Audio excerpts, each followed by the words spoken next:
Today we're going to learn how to ride our bike up and onto features, and to do this tutorial I actually have some special help. That help is in the form of the Twitch chat that joins me every Tuesday and Thursday morning. Today we've got Terraces, we've got Jason, we've got Dabble, we've got the full posse in there helping me out. And why I think this is so important is that I can be in the shred spot doing these tutorials, but a lot of times you guys want to know the inside and how it is for a beginner to learn this kind of stuff, and so I'm using their insight to walk me through the behind the scenes of this tutorial being made. We're gonna go through this and they're gonna give me some extra live questions that I'm gonna answer while I'm riding, so it's a bit more insight into what everybody's thinking as they're trying to learn this, not just me as the crusty old pro who knows how to do it and is teaching you how to do it. So hopefully their insight today is valuable in terms of making this tutorial even better. But let's get right into it. I gotta say, actually, like having the Twitch chat going off right now is kind of amazing because it's making me think about all the different things that I want to say, or it's helping me kind of organize my thoughts, but they're asking the right questions. So to start things out, why is it called a three pedal? The reason why it's called a three pedal is that you have three pedals to get the job done, and each pedal does a different job. So you start with your strong foot on top, and that first one gets the momentum going. Now you can be going from a rolling start, or you can be going from a dead stop. Doesn't totally matter here, but that first pedal, your strong foot, is going to start the momentum. The second pedal is going to help you lift the front wheel up, and the third pedal is going to push the bike forward and up onto the obstacle. So that's why this move is called a three pedal in some circles. So let's break this whole thing down into each one of those pedals. We've got the approach, we've got the lift, and then we've got flattening out. Those are the three different elements that go into the pedal up movement, or the three pedal that gets you up and onto features. The moves that we're gonna build on top of to get the job done here are the wheelie gap movement and the roll up, which we've also worked on in the up and over tutorial and the wheelie gap tutorial, which just came out a couple weeks ago. And those two things are kind of the foundation of what we're gonna use to get the three pedal movement done. The movement for a three pedal that makes it kind of interesting is that you could do it in a pretty confined space and you're able to ramp up a lot of momentum. So this works for gaps, it works for getting up onto stuff. So say you don't have enough room to bunny hop up onto something, a three pedal is a good option because you can create a lot of power and momentum by using just three pedals and just the space of the three pedals to get up onto something. Let's first dig into the approach. You're gonna start with your strong foot on top. And what this pedal is going to do is just get the momentum going so that you're moving at a rolling speed.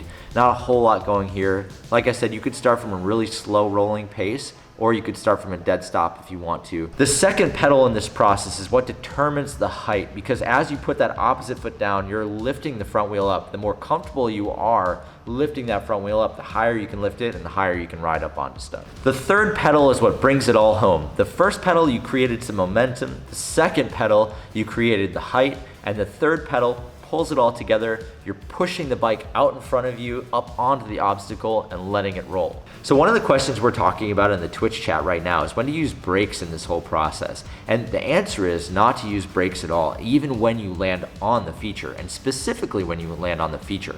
What you're gonna do as you roll up onto the obstacle, you're not gonna use the brakes, you're gonna keep pressure on the pedals, because in a lot of cases when you're riding up onto something, you might not get it perfect or come up just a little bit short, and the size of your wheel will actually roll up onto the obstacle if you don't grab the brakes. If you do grab the brakes, you risk getting a pinch flat or rolling off the back of the obstacle and not getting the up. And so when you do this movement, no brakes until you're all the way comfortably on it and you're ready to move on to that next thing. I've talked a lot about the order in which we should learn trials technique. And if you can do the wheelie gap, this is basically the same thing. We're just adding a feature to it. So the movement of starting slow and getting that pedal movement into this explosive takeoff is very similar to what we're doing here. We're just now adding an obstacle to it. Go back to the wheelie gap tutorial, be super comfortable with that, and then come right into this and see how this works on a small feature. So here are a couple tips that I would think about as I'm riding up onto something. I want to think about first with that approach. Where do I approach from? Where does my front wheel actually come up to ride onto the feature? And what I like to think about, the height of the obstacle is how far away I'm taking off to get up onto the obstacle. So I try to just translate that onto the ground. That's where I start that second pedal motion to lift the front wheel up. One of the things that can help you in this process, because your front wheel is already sort of onto the obstacle, is to tap your front brake. Now, we did talk about not using the brakes, but if you're really struggling with this feature and you can't get that back wheel to really pop up onto there the way you want to, maybe try feathering that front brake and get a little bit of an endo action where you're throwing your weight forward. Normally I'm pushing the bike out in front of me, but if I'm really struggling with something and I've got my front wheel over it, I can do kind of a cheat on the process by tapping the front brake, and that lifts up the back wheel a lot farther than it normally would. And then when I let go of the brake, it will even out the bike and push me onto the obstacle. So now that's left to do is show you exactly how it works. I'm gonna give you some slow-mo versions. I'm gonna show you the distance that I like to do on a takeoff for an obstacle the size of large marge. And I just want you to really think about those 3 different elements that go into the 3-pedal up onto a feature.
One of the things we're talking about with the Twitch stream right now is actually learning this on different height features. And if you do it on a smaller feature, obviously you're gonna get over it relatively easily, but doing it on something higher, you're actually gonna have to focus a little bit more on your timing and technique. And sometimes you need that higher obstacle to really lock it in and know that you got it. When you're on something that's a little bit smaller, you're actually not gonna have the perfect technique on it. It's easy to hide some of the mistakes that you're making when you're on something so low. So challenge yourself to ride onto something a little bit taller so that you get this technique locked in. Another thing we're talking about with the Twitch chat is using that 3rd pedal. For me, when I ride, it almost feels like more of a continuation of the 2nd pedal. Like I'm just adding more power to that 2nd pedal that lifts my front wheel up. It doesn't feel as much of a big kick as it does continuing that 2nd kick and pushing through to level out the pedals. If you're struggling with the 3-pedal movement, go here and check out the wheelie gap tutorial. If you're crushing it, move on to these tutorials here.